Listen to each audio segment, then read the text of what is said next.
Mr. Chairman. It would appear that many in the Democratic Party have taken it upon themselves to offer their talents and considerable abilities to help determine which information is reliable and which isn't.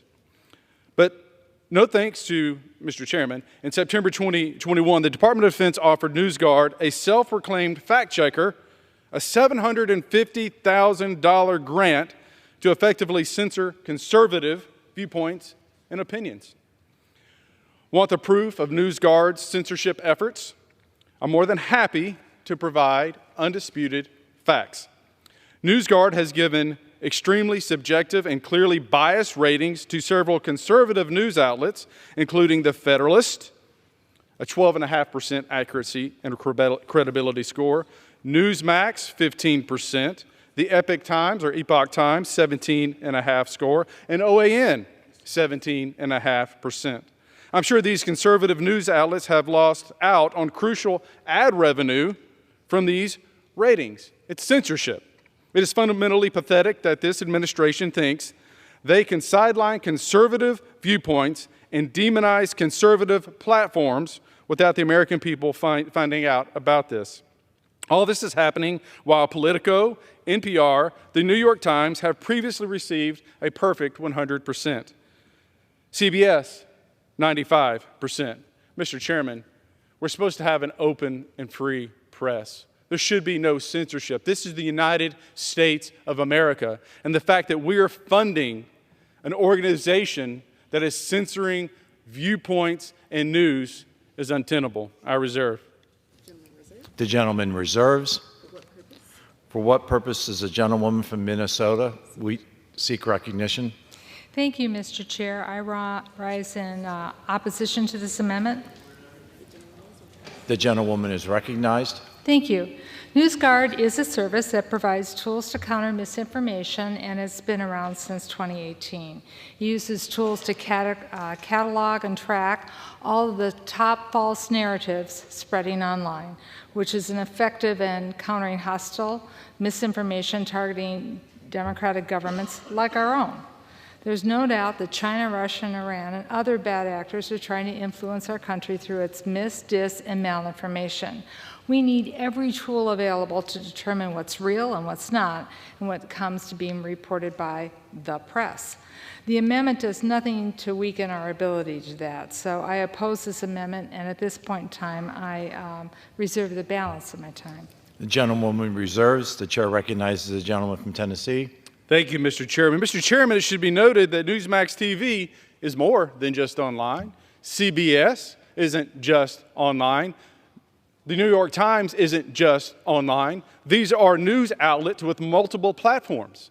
So it's not about censoring online, it's about censorship. The irony here is abundant, especially when considering that these leftist news outlets parroted the lie promoted by 51 intelligence officials and our disaster of a Secretary of State that the Hunter Biden laptop story was a production of Russian disinformation.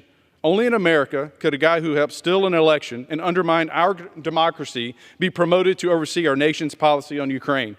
But that's the story of Anthony Blinken in a nutshell. The Hunter Biden laptop debacle was literally the biggest story of the 2020 election, and a story, if taken seriously, might have resulted in a different outcome. Instead, our government is subsidizing a self-identified fact-checker who completely whiffed on the biggest story of a presidential cycle. I reserve. The gentleman reserves. The gentlewoman from Minnesota. Thank you. Just a few facts about NewsGuard. Journalists are employed by NewsGuard. They have technology people that score websites based on their reliability and general trustworthiness. It's not censored. People still have the freedom to read, to believe whatever they choose to. But this analysis is designed to be transparent. And it also includes the name of the staffer who analyzed the staff. So if somebody has a dispute with it, they know exactly who made the score system happen. Let me just kind of a couple of things, Mr. Chair, what they do. They look at the frequency of publication that has inaccurate information, the extent of sourcing and original reporting on information, the degree of demarcation between news and opinion journalists. You know, and this is something that, Mr. Chair, that I attended both public and private grade schools and colleges, and I remember the good sister saying, "You're entitled to your own opinion. It should be said so respectfully, but you're not entitled to your own facts." So one of the things that they try to do is ferret out what is hard news and what is somebody's opinion. And we're entitled to read people's opinions, but when opinions somehow get interwoven that they become fact, it becomes very confusing for people. And so what NewsGuard tries to do is kind of help separate that out. The accuracy of headlines, including those that are bait-click headlines, and the degree of disclosure of the website's owner. So if you're reading something and you want to know whether it's who owns it, is it owned by your next-door neighbor? Is it owned by an American company? Is it owned by a Chinese company? Is it owned by a foreign national? It discloses all those kinds of things. So I'm the daughter of a librarian. I'm not about censorship.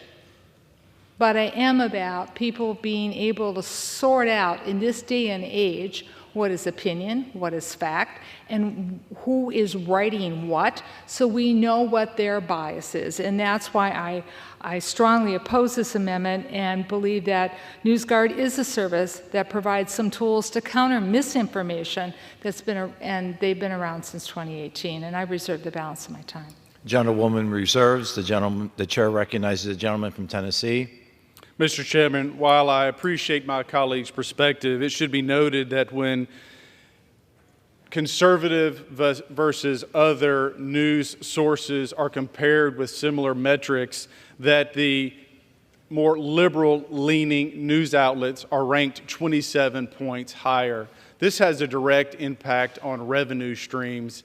And so to say that they are somehow unbiased literally defies the facts that I've laid out before you, in that you have conservative news sites on the bottom end of the spectrum, whereas the more mainstream liberal-leaning news sites are at the top. Mr. Chairman, it should also be noted that NewsGuard is known to be reliant on and working with the WHO, the World Health Organization, which is known for disinformation and lying and is unduly influenced by the CCP. This is a grant that should not be authorized, it should not be continued, and they should not be relied upon. Mr. Chairman, I yield back.